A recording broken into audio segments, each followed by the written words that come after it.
देखो आज अपन पढ़ेंगे सेप्रोलेग्निया, ठीक है, जो कि मैस्टिगोमाइकोटिना में आता है। सेप्रोलिगा फंजाई को पढ़ेंगे आज अपन।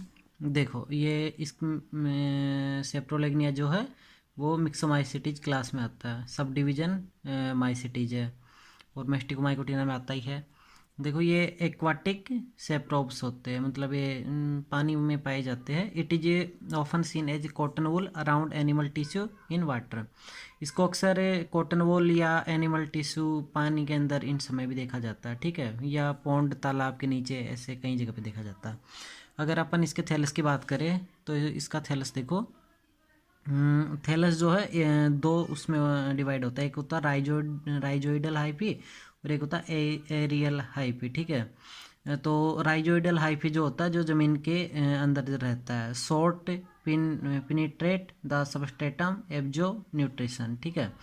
और एरियल हाइपी जो होता है ये लॉन्ग होता है, सिलेंड्रिकल हाइलिन ब्रांच्ड एसेप्टेड और सिनोसाइटिक थैलस। एसेप्टेड मतलब एक ही सेल का बना हुआ जिसमें सेप्टा नहीं पाए जाते। Cell wall contain cellulose and glucans और मैनेट्स नॉट काइटिन, ठीक है। सेल वॉल जो है सेलुलोज और ग्लूकेन्स की बनी होती है। इसके बाद ये इसमें वैक्यूल प्रेजेंट होती है, ये थिन लाइनिंग साइटोप्लाज्म, ये इसमें पूरा में साइटोप्लाज्म भरा होता है। और देखो एक ही थैलस के अंदर एंथ्रीडियम और ओगोनियम दोनों पाए जाते हैं, एंथ्रीडियम और ओगोनियम दोनों। फूड स्टोर जो होता है वो ऑयल ग्लोबुल्स एंड ग्लाइकोजन की फॉर्म में पाया जाता है, ठीक है। ये आपका थैलस है इसका, इस सेप्रोलेग्निया का। अब देखते हैं अपन रिप्रोडक्शन की बात करते हैं। रिप्रोडक्शन जो होता है ये इसमें तीन टाइप का पाया जाता है, एक सेक्सुअल रिप्रोडक्शन, एक एसेक्सुअल रिप्रोडक्शन और एक वेजिटेटिव रिप्रोडक्शन। और देखो under suitable condition of food temperature and other environmental condition saprolegnia enters the reproductive phase. मतलब हर तरह की कंडीशन, उसको जितनी भी फेवरेबल कंडीशन है जैसे फूड टेम्परेचर, जो भी कुछ है इन्वायरमेंटल कंडीशन, उन सब वो सब कंडीशन मिलने पर ही सेप्रोलेग्निया जो है रिप्रोडक्शन करता है। देखो इसमें तीन तरह के रिप्रोडक्शन हो गए। तो देखो वेजिटेटिव रिप्रोडक्शन, रिप्रोडक्शन जो है वो दो तरह से होता है। एक होता है बाई फ्रेगमेंटेशन, जो यानी कि कोई भी सा टूट के अलग हो जाता है और वो एक नया थैलस का निर्माण करता है। और बाई फॉर्मेशन ऑफ गेमी, गेमी के फॉर्मेशन के थ्रू भी होता है, ठीक है। गेमी मतलब जैसे कोई भी थैलस जो। अब अपन इसमें पढ़ेंगे एसेक्सुअल रिप्रोडक्शन। एसेक्सुअल रिप्रोडक्शन जो है वो स्पोरुलेशन से होता है, स्पोरुलेशन बाई जो स्पोर से फॉर्मेशन होता है। तो इसमें क्या होता है देखो, कोई भी थैलस जो है, कोई भी थैलस जो है उसमें न्यूक्लियस साइटोप्लाज्म जो है ऊपर की तरफ जाना शुरू हो जाता है और स्विलेंट टिप ऑफ हाइफी जो स्पोरेंजिया बनाता है, ठीक है। इसमें डेंस प्रोटोप्लाज्मिक न्यूक्लियस प्रेजेंट होता है। अब ये सेप्टम से अलग हो जाता है और सेप्टम से अलग होकर सिलेंड्रिकल जो स्पोरेंजिया बनाता है। और ये प्राइमरी जो स्पोर बनते हैं, इसमें प्राइमरी जो स्पोर बनते हैं, ठीक है। और ये जो स्पोर बाहर निकल आते हैं, बाहर निकलते हैं तो पियर सेप्ट बाइफ्लेजिलेट जो स्पोर्स होते हैं।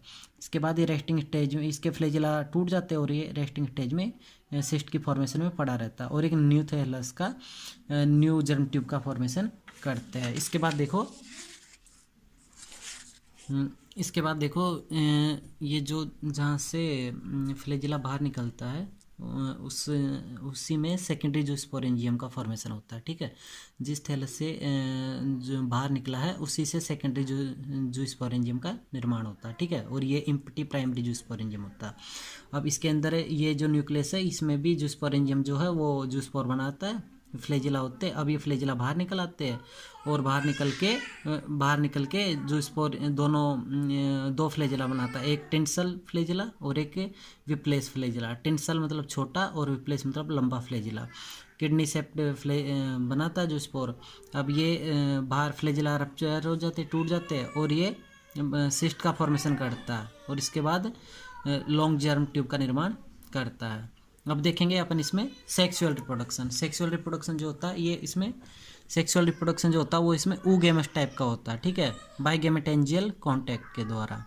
सेक्सुअल रिप्रोडक्शन ऊगेमस टाइप का होता है बाइगेमेटेंजियल कॉन्टैक्ट के द्वारा। देखो कोई भी थैलस जो होता है उसमें मेल ब्रांच और फीमेल ब्रांच होती है, मतलब एंथ्रीडियम और ओगोनियम दोनों पाया जाता है।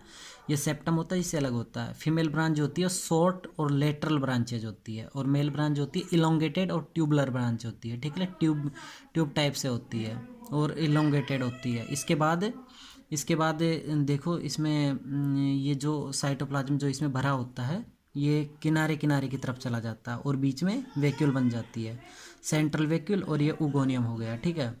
ये उगोनियम और ये सेंट्रल वैक्यूल। इसमें के बाद ये nucleus undergone of more mitotic division. अब ये माइटोटिक डिवीजन करता है और एंथ्रीडियम, सेप्टम और उगोनियम। तो एंथ्रीडियम डिवीजन माइटोटिक की डिवीजन बनाता है, करता है, ठीक है। माइटोटिक डिवीजन से 4 से 10 नेक्ड यूनिन्यूक्लिएट स्फेरिकल एग का फॉर्मेशन होता है, ठीक है। ये डिजनरेटिंग न्यूक्लियस है और ये वैक्यूल है, इसमें ये सेप्टम से अलग हो जाता है और ये स्टॉक है, ठीक है।